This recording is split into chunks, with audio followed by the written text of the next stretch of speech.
እየጠበኩሽ ነው። አንቺ ሄደሽ እጅሽን ትሰጫለሽ ወይስ እኔ እጄን እሰጣለሁ? ንገሪኝ። እየጠበኩሽ ነው። የነፍስ ዋጋ በሰማይም በምድር ነው። እዚህ ግቢ ውስጥ ሰው ቀብሬያለሁ፣ በሰማይም ወንጀለኛ ነኝ። እውነቱ ደግሞ መውጣት አለበት። አቢጌል፣ እውነቱ መውጣት አለበት እያልኩሽ ነው። ለዚህ ደግሞ ተጠያቂ የሚሆን የግድ አንድ ሰው ያስፈልጋል። ለምን አባዬ? ሟች ካለ ገዳይ መኖር መቻል አለበት። ስለዚህ ነገ እጅ ትሰጫለሽ ወይስ እኔ እጅ ልስጥ? አባዬ ምንም እንዳልተፈጠረ እየኖረን እኮ ነው ማለት አባዬ። ፖሊስ ሳይመጣ ወይ ደግሞ ገደላችሁ ሳንባል ለምንድን ነው የሄድን ልጃችንን የሚሰጠው? አባዬ ችግር የለውም። አንቺ አልሰጥም ካልሽ ነገ እጄን የራሴ እጄ እሰጣለሁ። አይ አባዬ አይሆንም። አንተ እኮ አልገደልኩም አባዬ። እኔ ሳሳድግሽ እውነትን ያዥ። እውነት ሁሌም ያሸናፊ።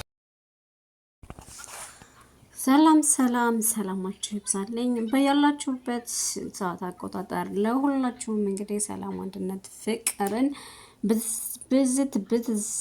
ብዝት ያርግላችሁ እያልኩኝ እኔ ማሂጅ ቤተሰቦች በሙሉ እንዴት አላችሁልኝ? ዛሬ እንግዲህ በአዲስ ቪዲዮ መጥቼላችኋለሁ ማለት ነው። እስኪ እንግዲህ ትቼው ከረሜ ነበር ፍትፈታ እንፈትፍትላችኋለሁ። ዛሬ ዳጣ ክፍል 94ን ይዤላችሁ መጥቻለሁኝ።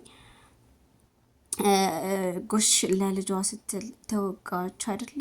እንግዲህ ልጅቱ ባመጣችው ጣጣ አባትየው እጁን ሰጥቷል በማለት አባትሽ እጁን ሰጥቷል።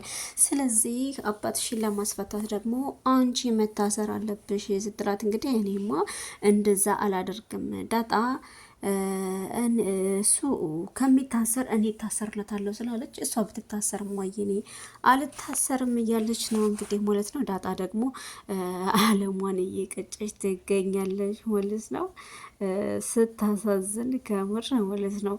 እነሱ እፍ ያለ ፍቅር ገብተው እንግዲህ ከወደ ኋላ መጥቶ ጠበቀው ወገብ ዛላውን ማለት ነው። ቆረጠው ናታን ማለት ነው። የፍቅር መቀስ የሆነ ሰውዬ ነው። ብቻ ግን እንደዚህ ማድረግ አልነበረበትም። አባት እናታቸውን አለፍነ ሲሉ እሱ መቶ ከኋላ እንደዚህ በጣም ነው የመታው ማለት ነው። አረ አንተ ግን ምን ሆነህ ነው እንደዚህ ዝም ብለህ ሰውን ሳትጠይቅ ማን ነው ምንድነው ሳይባል እንደዚህ ይመታል እንዴ? በዚህ ሰዓት መቼስ ከሰይጣን ውጪ ምንም ሊኖር አይችልም ብዬ ነው። እና ለዛ ነው የመታዋችሁ ያለው ነው ማለት ነው። እናማ ሰይጣን ነኝ አየኝ አይደል? ይኸውልህ እየኝ ሰይጣን ማለት እኔ ነኝ። እና ይኸውልህ ቀንዴ ይታይሃን እያለ ናታን በንዴት ይናገረዋል ማለት ነው። ግን የዳጣ አባት በጣም ያሳዝናል ማለት ነው። ምክንያቱም እናቱ ማለት ሚስቱ እሱ እስር ቤት ሄዷል። እስር ቤት ነው ያለው፣ እቤት የለም፣ ፖሊስ ጣቢያ ሄዷል። እና ሄደን ማስፈታት አለብን፣ አንቺ ካልሄድሽ እሱ መፈታት አይችልም እያለቻት እያለ እሱ በር ላይ ሆኖ ሲያዳምጥ ነው የነበረው ማለት ነው። ሁሉን ነገር ሰምቷል። እሷ ግን እኔ አባዬን ለማስፈታት አልሄድም፣ ምክንያቱም እኔ ከሄድኩኝ እኔም እያዛለሁኝ፣ እኔ ተያዝኩ ማለት ደግሞ ሙሉ የቤተሰብ አካሉ ተያዘ ማለት ነው። ስለዚህ እማዬ እኔ አልሄድም እያለቻት ነው። እናትየዋ እንግዲህ በንዴት አንቺ አረመኔ ውሻ እና ታዲያ አባትሽ ታስሮ እንዴት አንቺ አልሄድም አልታሰርም ትያለሽ ብላ እንግዲህ ወረወረቻት ማለት ነው። በጣም ጨካኝ ናት ማለት ነው። አባቴ እስር ቤቱ ነው እኔ ልኖር ማለት ጥሩ አይደለም ማለት ነው። እንግዲህ ከግቢያቸው የቀበረው ሰው እሱ እንደሆነ ቢያቅ፣ ነገር ግን እሷ የምታውቀው ያው ፖሊስ ጣቢያ ታስሮ እንደሆነ ነው። ግን እያዳመጣቸው ስለነበር እሷ በምትገባ ሰዓት ከክፍል ገብቶ አስደነገጣት ማለት ነው። እንደ አባዬ ውሸት ነው እንደ አባዬ አንተም አልታሰርክም እኮ አባዬ፣ እናቴ የሚዋሸች ነበረ ማለት ነው። ስለዚህ ምን ላድርግ እኔ አባዬ አባዬ እባክህን ከዚህ ሀገር እንደምንም ልውጣ አባዬ እያለች በተጨቃ ትለምነዋለች ማለት ነው። አንቺ ግን ከመቼው ነው በራስሽ ለራስሽ እንደዚህ ማሰብ የጀመርሽው? ዳጣ እኮ እኔ እታሰርለታለሁ ብላለች እያልሽ ነበር አይደል እንዴ? ታዲያ አንቺ ምንድነው የዚህን ያክል ያስፈራሽ? አባቴ ስሰማ ነበር እንዴ? ስሰማ ነበር እንደ አባቴ።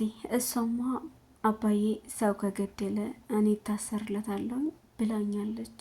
አንተ ግን እንዴትስ ለምንስ እያዳምጥክ ነበረ ስትለው አባትየው ተቆጥቶ ጥሏት ይወጣል ማለት ነው። በጣም ከባድ ነው፣ ግን በዚህን ያክል ደረጃ ወንጀል መስራት በጣም ይከብዳል ማለት ነው። የናታና የዳጣ ፍቅር እንግዲህ ፍቅራቸውን ሲቀጩ ቆይተው አባቷ ተቆጥተው በሚወጣ ሰዓት ዳጣ ስትሳሳም ነው የቆየችው። እንግዲህ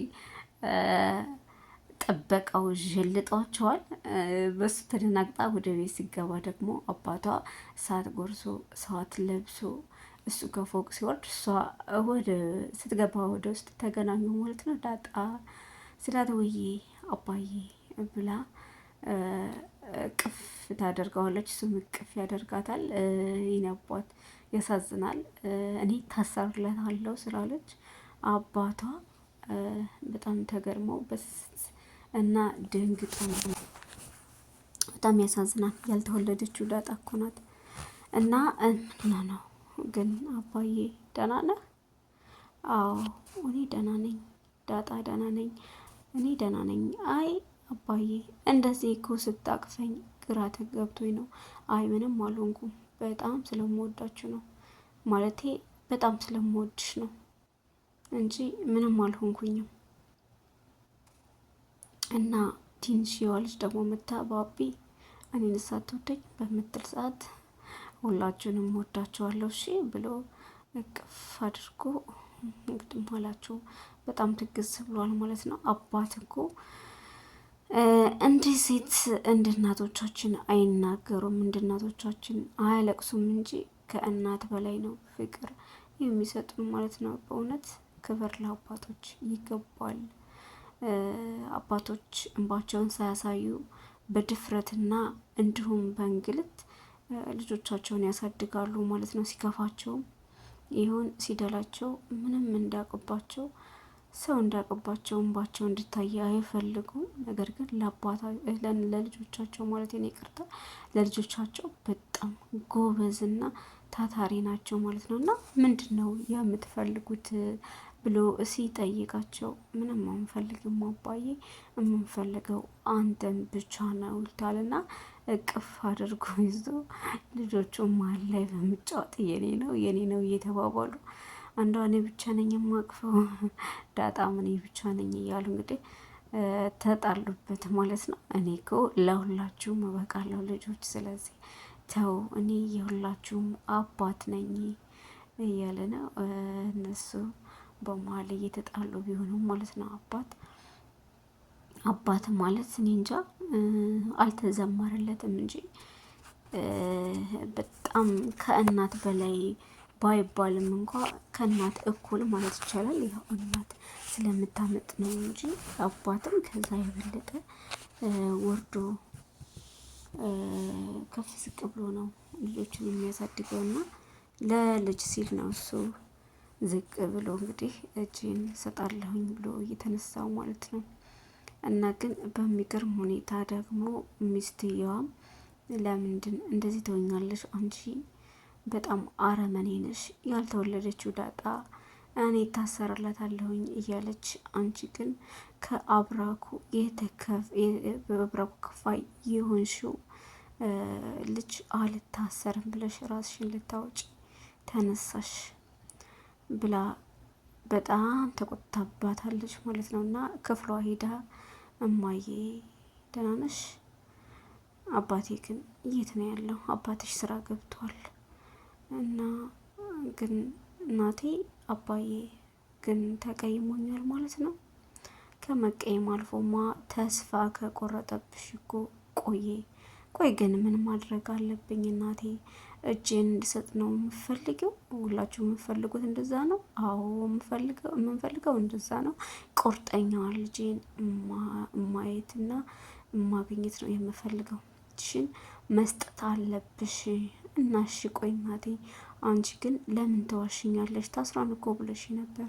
እንደዛማ ብዬሽ ነበር። ነገር ግን እኔ እንደዛ የጠየኩሽ እሱን አሳልፈሽ እንደምትሰጪው መስማት ነበር የፈለገው። እኔም የጠየኩሽ ለዛ ነበር፣ ሰማሽ። ስለዚህ አንቺ ማለት አረመኔ ነሽ። ሂጅና ክሰሽኝ፣ በቃ ክሰሽኝና በዛውም እስር ቤት ሁላችንም አብረን እንገባለን። እማዬ ግን ለምንድን ነው እንደዚህ የምትሆኑት? ፖሊሶቹ እኮ ምንም ያወቁት ነገር የለም። ስለዚህ ፖሊሶቹ መጥተው ፈልገው እስኪወስዱን ድረስ እኛ ለምን እጃችን እንሰጣለን? አረ እባክሽ፣ ሰው እኮ የሞተው ቤታችን ውስጥ እኮ ነው፣ የተቀበረውም ግቢያችን ውስጥ ነው። ስለዚህ ጭራሽ ሊሆን አይችልም። እጅሽን መስጠት አለብሽ ብዬሻለሁኝ፣ አለብሽ። ምክንያቱም ወንጀለኛ ነሽ። እኔ ፖሊስ እስካልደረሰብኝ ድረስ ወንጀለኛ አይደለሁም እያለች ነው። አንቺ ዛሬን እንኳ እስኪ በሰላማዊ ውጭልኝ ከክፍሌ ባክሽን እያለቻት ነው። እኔ የምልሽ እናቴ ዛሬ አንቨርሰራችሁ ነው አይደለም? ምንም ነገር መስማት አልፈልግም፣ ውጭልኝ እያለቻት ነው። ክፍሏ ሄዳ እንግዲህ ሮሮ እያቀረበች ነው። ውጭልኝ ብላ ቤቷ ውስጥ አወጣቻት ማለት ነው። እቺ ለካፌ ትለክፈኛለች እንዴ እያለች ብቻዋን ማውራት ጀመረች ማለት ነው። በጣም ያሳዝናል። እውነት ነው የምላችሁ። የእናትና የአባቷ ግን ሀቅ ሳላደንቀው አላልፍም ማለት ነው። ምክንያቱም እነሱ ወንጀል እስካለ ድረስ ያ ወንጀል ለፖሊስ መሰጠት አለበት እንጂ እንዲሁ አድበስብሰን እኛ ከደሙ ንጹህ ነን ብለን መቀመጥ የለብንም ነው የሚሉት ማለት ነው። እና እኔ ከዚህ የተረዳሁት ማንኛውም ሰው ስህተት እንደሰራ ካወቀ በኋላ እና እንዲሁም ደግሞ ሰውን መጉዳቱ ወይም ደግሞ በሕግ እንደሚጠየቅ ካወቀ በራሱ ኃላፊነትና በራሱ ተነሳሽነት የሚፈጠሩ ችግሮችን የችግሮች ተባባሪ ሳይሆን ማለት ነው ሀቅም በተመለከተ ከመንግስት በታች እንደሆነ ማሳወቅና እጅ መስጠት ግድ ይላል። እና እኔ የተማርኩትኝ እዚህ ጋር የእናት አባት ኃላፊነት እንደዚህ ልጆችን በታማኝነት ማሳደጉ አሪፍ ነው የሚለውን ትምህርት ወስጃለሁ ማለት ነው። ምክንያቱም በዛም ማነሰም በቃ ወንጀል ነው። ወንጀል እስከሰራሽ ድረስ ደግሞ እጅን ስጪ፣ ከዛ ፍርድሽን ተቀበይ ነው ያሏት ማለት ነው። እና በሌላ ቪዲዮ ደግሞ እስከምንገናኝ ድረስ በዚሁ ይብቃ እንላለሁኝ። ሰብስክራይብ፣ ላይክ እያደረጋችሁ አሁንም እንደተለመደው አበረታቱኝ። ከአሁን በፊት አብራችሁኝ አይዞሽ በርቺ እያላችሁኝ ለነበራችሁ አመሰግናለሁ።